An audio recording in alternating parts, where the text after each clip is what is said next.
안녕하십니까. 외근엄 투자자문입니다. 한 2주 만에 다시 인사드리게 됐고요. 미리 컨텐츠를 좀 준비하려고 했는데 미국 시간 기준으로 7월 26일 날 어제 중요한 FOMC 회의가 있는 관계로 그 회의를 확인하고 컨텐츠를 좀 준비해 봤습니다. 이번 시간에는 저희가 기존에 올린 컨텐츠를 보시면 아시겠지만 그 매크로 지표라든가 조금 더 세부적인 것들을 확인해서 뭐 주식시장 분위기라든가 향후의 투자 방향이라든가를 저희가 드리려는 메시지를 준비를 했다면 오늘은 시황 코멘트로 한번 준비를 해봤습니다. 우리나라도 마찬가지고 물론 어제 우리나라 시장이 2차전 지주에서 오늘까지 조금 여진이 있는 분위기인 것 같긴 한데 미국 시장도 연초 이후로 상당히 견조한 상승세를 보였죠. 그래서 여러 투자자분들이나 그 금융업계 종사하시는 분들이 미국 시장도 큰 뭐 조정 내지는 이런 위기가 있지 않겠냐 하는 이런 의구심들은 여전히 갖고 계신 것 같아요. 그래서 저희가 보는 경기를 간단히 살펴보고 그래서 시황이 향후에 어떻게 될 거냐를 간단히 한번 그 의견을 좀 드리는 시간으로 준비를 해봤습니다. 그래서 제목은 시황 코멘트로 하되 미국 주식시장 상승, 추가 상승 여력이 있느냐 하는 걸로 한번 잡아봤고요. 어제 아까 말씀드린 대로 FOMC 회의가 있었죠. 근데 어제 저희가 작년 3월 이후로 페드가 금리를 인상한 이후로 가장 좀 그 분명하고 그리고 가장 시장 친화적인 코멘트를 내보였다라고 판단을 하고 있습니다.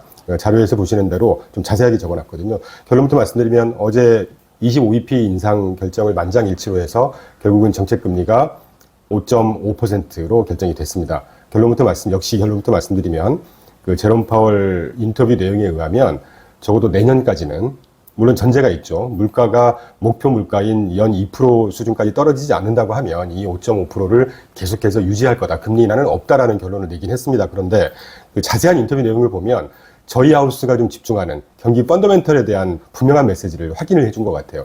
먼저 제롬 파월이 어제 인터뷰하면서 크게 한 세 가지로 구분해 볼 수가 있는데 경기에 대한 평가, 그리고 향후에 페드의 스탠스가 어떻게 될 거냐 하는 안내를 좀 소상하게 해줬고요.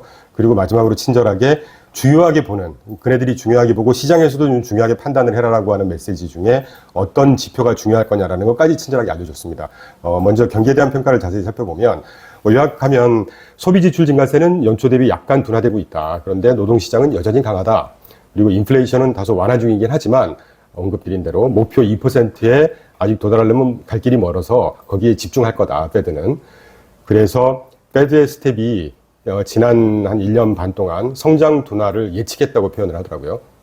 그 페드의 강한 호키시한 스탠스 덕분에 이제 성장 둔화를 많이 그 시장에서는 언급을 했고 우려를 했으니까 그렇게 표현한 것 같은데 예측을 했지만 최근 경기 회복력을 고려할 때 경기 침체는 예측하지 않는다라는 메시지를 분명하게 줬습니다. 그리고 참고로 영문에서 글쎄요, 우리나라에서는 큰 차이가 없다고 하지만 미국 사람들은 좀 의미가 있는 것 같아요. 그 영문 표현을 경기에 대한 판단을 할 때 modest에서 moderate이라고 바꿨습니다. 기존 그 인터뷰 내용하고 다른 게. 그래서 좀 여기저기 찾아보니까 이 moderate이라고 하는 게 modest보다는 조금 더 좀 견조한 경제 활동이 지금 진행되고 있다라는 의미를 내포한다고 해요. 그래서 경제 활동이 완만하게 확대 중이다라는 결론을 내줬습니다. 물론 이 결론이라는 게 어떤 의미는 가질지는 향후에 또 판단을 해봐야 되겠지만 어쨌건 경기에 대한 평가는 분명히 노 랜딩, 침체 또는 심각한 위축은 없다라는 거를 확실하게 메시지를 준 것 같고요. 그리고 이에 따라서 페드가 향후의 스탠스를 어떻게 할 거냐라는 것도 조금 친절하게 설명을 해주더라고요. 가장 먼저 제롬 파월은 페드도 과도한 긴축에 따른 위험에 직면하고 있다는 걸 잘 알고 있다. 다음 미팅에 관해서 결정된 바 없다. 이게 중요한 거죠. 다음 미팅 때 올리겠다 또는 금리를 인하시키겠다라는 메시지가 아니고 결정된 바 없다. 단 늘 하던 얘기 데이터 디펜던트 하겠다. 저희가 항상 강조드리지만 페드조차도 앞으로 예측력은 없습니다. 귀신도 모르는 게 시장이기 때문에 그때그때 발표되는 시장이 어떻게 움직이는지를 보고 완화 조치를 하든 긴축 조치를 하든 하겠다라는 거죠. 저희가 볼 때 이게 어떻게 보면 가장 시장적인 스탠스라고 보고 있거든요. 그리고 이런 것부터 강조합니다. 목표 수준 2% 달성을 위해서 추가 긴축을 할 때 경제와 금융에 어떤 영향을 미치는지를 잘 고려해서 그 시차 또한 고려할 것이다. 그러니까 제가 아까 친시장적인 메시지라고 말씀드린 게 이런 문구 때문에 그렇습니다. 그러니까 경제와 금융에 어떤 영향을 미치는지 알고 있고 악영향이 어느 정도 있을 거라는 거 앞으로 그런 우려를 하는 걸 잘 알고 있다. 적정한 수준을 잘 조정을 하겠다라고 얘기하는 것이죠. 다시 말하면 물가를 잡기 위해서 무조건 긴축적인 정책을 취하지는 않을 것이다라는 걸 내포하고 있습니다. 그런 의미에서 좀 어제 인터뷰는 저한테는 상당히 의미가 있었던 것 같고요. 그래서 결론은 이제 하이어 폴 원고겠죠. 고금리를 계속 유지하겠다. 물가가 잡힐 때까지는 2025년에 금리 인하는 없을 것이다. 왜냐하면 내년도까지 목표 수준 2%까지 달성하는 게 쉽지 않다고 보는 것 같아요. 양적 긴축, 다시 말하면 퀀티테이티브 텐트럼을 진행하면서 금리 인하를 할 수 있는 그런 방편은 열어놓은 것 같습니다. 그리고 마지막으로 그래서 페드가 앞으로 굉장히 중요하게 본 몇 가지를 얘기를 해줬는데 CPI 당연히 물가겠죠. 그리고 고용지표, 또 이번 주에 발표되는 고용 비용 지수라고 해서 ECI라고 하는데 Employment Cost Index를 중요하게 보고 있다. 그 말은 임금 추이를 중요하게 본다는 것이죠. 자, 그러면 간단히 한 2페이지를 통해서 이 제롬 파월이 얘기했던 중요한 내용, 물가와 고용 시장이 어떻게 될 건지를 한번 저희의 뷰에 따라서 전망을 살짝 해보고 넘어가겠습니다. 3페이지를 보시면 지난주였죠. 발표됐던 CPI, 그 다음에 PPI, 생산자 물가 지수, 소비자 물가 지수를 좌측에 전년 동기 대비 그래프, 그리고 우측에 전월 대비 그래프를 그려놨습니다. 전년 동기 대비 물가 추이는 계속해서 하락하고 있죠. 크게 다르지 않을 거라고 보고 있고, 7월, 8월도 역시 하락할 거라고 보고 있습니다. 이 주황색 그래프를 보시는 대로 이게 헤드라인 PPI 수치인데, 예를 들어서 사실 저희도 연거푸 언급드렸지만 월별 물가 지표라는 거는 들쭉날쭉합니다. 최근에 에너지 가격도 상승하고 있잖아요. 그래서 다음 달, 다다음 달은 또 에너지 가격에 의해서 먼스 월간 CPI 헤드라인 CPI라든가 PPI들이 조금 올라갈 수는 있겠지만 추세적으로 하향 곡선을 그리는 건 지속할 거다라고 저희는 보고 있습니다. 또 하나는 또 어제 발표된 걸로 기억하는데 C실러 주택가격 지수가 또 상승을 하기도 했고, 아까 말씀드린 대로 그렇기 때문에 하반기 월간 물가 변동 지수는 살짝 반등을 하다가 또 하락하고 반등하다, 이런 가능성은 충분히 배제할 수 없는 상황이기 때문에 그렇다고 해서 그때 막 시장이 막 더 흔들릴 거고, 한 달 월간 물가 지표가 올라갔다고 해서 또 더한 긴축이 또 올 거냐, 그래서 시장이 막 엄청 안 좋은 상황으로 가지 않겠냐라는 좀 극단적인 그런 생각은 굳이 하실 필요는 없을 것 같고요.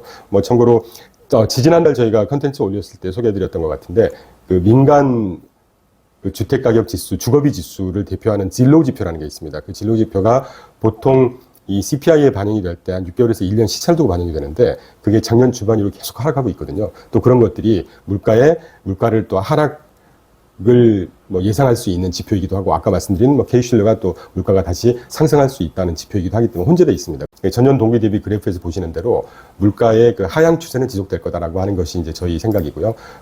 다음 4페이지 고용시장과 소비를 간단히 보시면, 소비는 늘상 말씀드렸기 때문에 미국 소매기업의 이익이 왼편 그래프인데 아주 견조합니다. 소매기업 이익이 견조하다는 얘기는 소비가 탄탄하다는 얘기고, 기업 실적들이 어느 정도 유지가 된다는 얘기겠죠. 그 정도로 가름하고요. 오른편 그래프를 보시면 노동시장 매우 견조하죠. 나이루라고 해서 인플레이션을 유발하지 않는 완전고용 수준이 몇 프로라냐고 하는 게 나이루라는 거거든요. 그게 보통 한 4% 정도 보는데, 미국의 지금 실업률 같은 경우는 3.6%이기 때문에 여전히 노동시장은 탄탄하다. 그래서 첫 번째 페이지에서 말씀드린 대로 제롬 파월 그분도 노동시장 또는 임금 이런 것들을 가장 중요하게 보는 물가 상승 요인 중에 하나다라는 언급을 했겠죠. 그런데 이게 악재가 될지 호재가 될지 모르겠지만 노동시장은 여전히 계속해서 탄탄할 겁니다. 저희가 다른 유튜브나 저희 콘텐츠에서 늘 강조드린 대로 미국의 노동시장은 구조적인 변화를 겪고 있기 때문에 실업률이 급작스럽게 다시 상승을 하거나 하는 이런 상황이 전혀 아니라고 보고 있고, 또 탄탄한 노동시장과 인라인한 개념이라고 보고 있는데요. 퍼스널 컨섬션 익스펜디처라고 해서 미국의 소비가 아주 견조한 걸 보실 수 있을 겁니다. 오른쪽 박스에 파란색 그래프인데요. 그래서 소비 매우 견조해, 노동시장 아주 탄탄해. 자, 그러면 이게 페드가 앞으로 더한 긴축을 할 수 있게끔 하는 근거가 될 거냐? 그럴 수 있죠. 그러나 여기서 저희가 작년부터 계속 집중했던 대로 정책의 스탠스가 변할 수는 있고, 긴축을 계속 가져갈 수는 있습니다. 그래서 작년 한 해 주식시장이 아수라장이었죠. 채권 시장도 안 좋았고. 그런데 여기서 저희가 집중하고 있는 바는 이 소매기업이 탄탄하고, 기업 실적이 탄탄하다는 얘기죠. 노동시장이 탄탄하고, 고용시장이 탄탄하고, 소비도 견조하다. 이게 뭘 뜻하는 걸까요? 미국의 경기 펀더멘털이 매우 견조하다는 걸 의미합니다.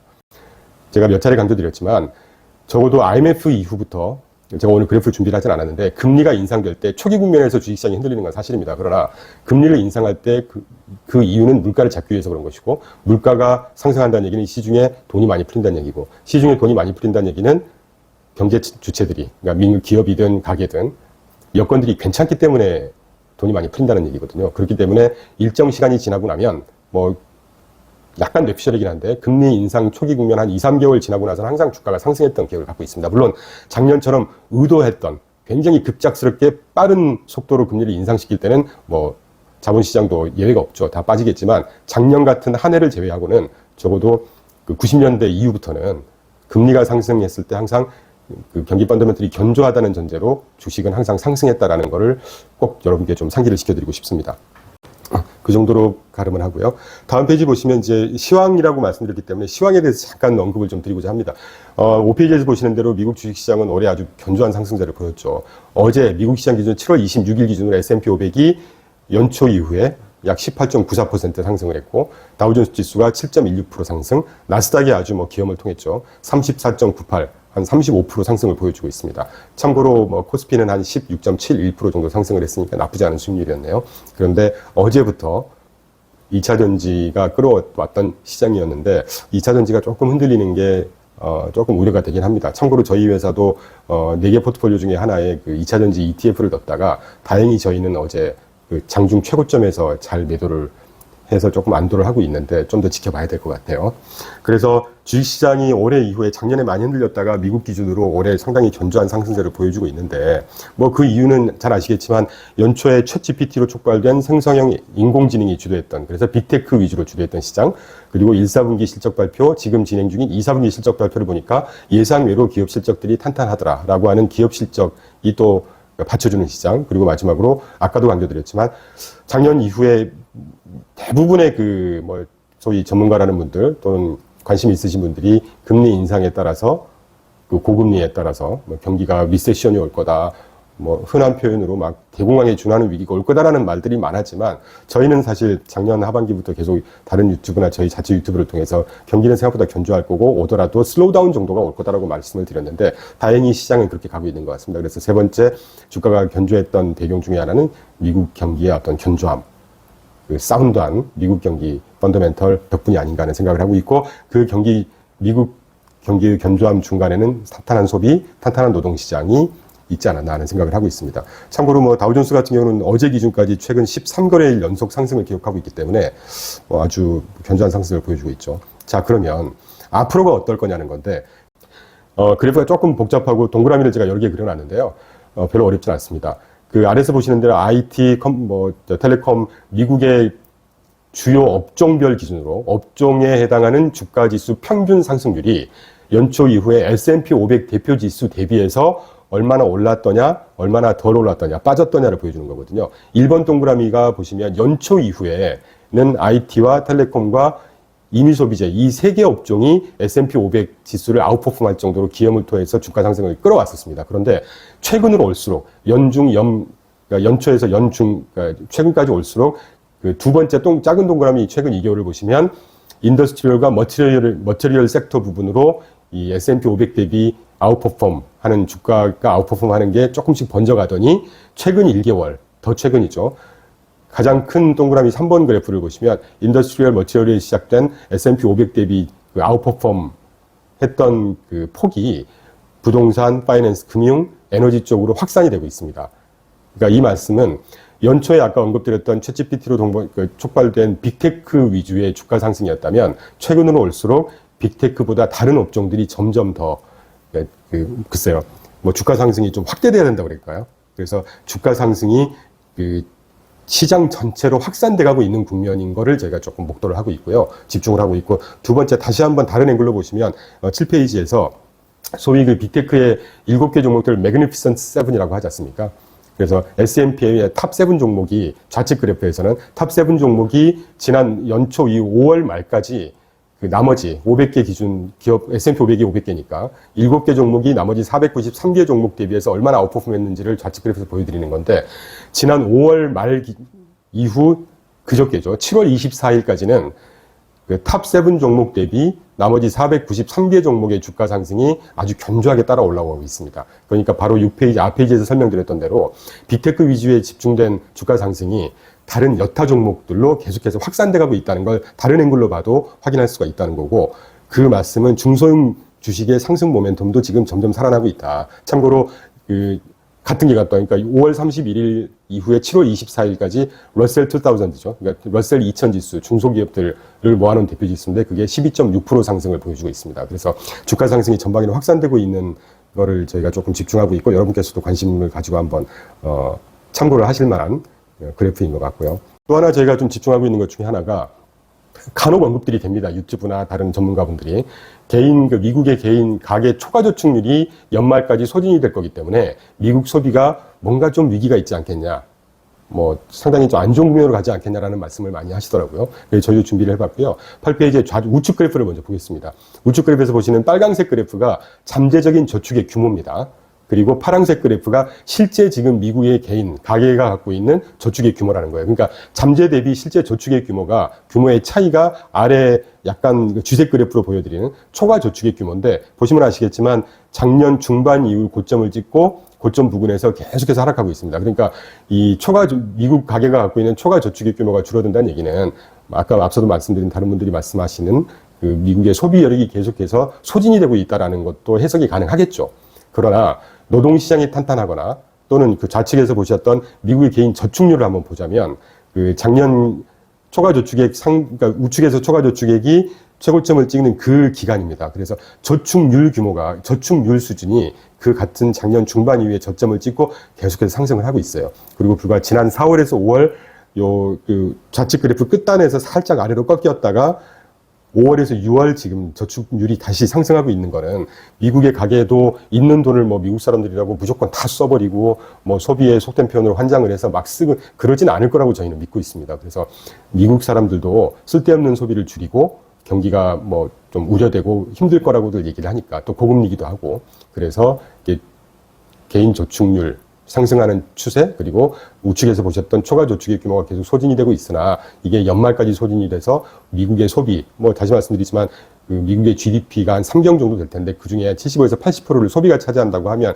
이 소비 시장의 움직임은 굉장히 중요할 것이고, 뭐 주가를 판단할 때나 우리가 투자를 할 때 중요한 요소 중에 하나인데, 또 그거를 받쳐주고 있는 여러 서브 요소 중에 하나가 이제 초과 저축액 아니겠습니까? 이 초과 저축액이 연말까지 급작스럽게 소진되기는 쉽지 않아 보인다라는 생각을 하고 있습니다.